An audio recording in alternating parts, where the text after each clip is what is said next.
Hello guys. आज मैं फिर से आ चुकी हूँ अपनी अगली कविता के साथ जो मैंने लिखा है भारत माता के बारे में।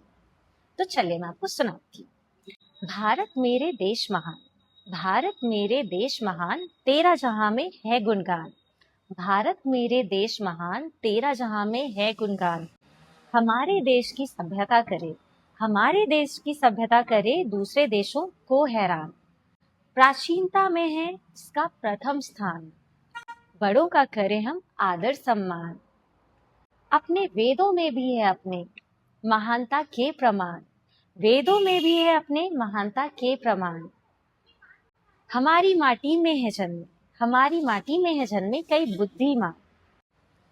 मेरा भी है मेरे इस प्यारे से देश में छोटा सा स्थान, मेरा भी है मेरे इस प्यारे से देश में छोटा सा स्थान।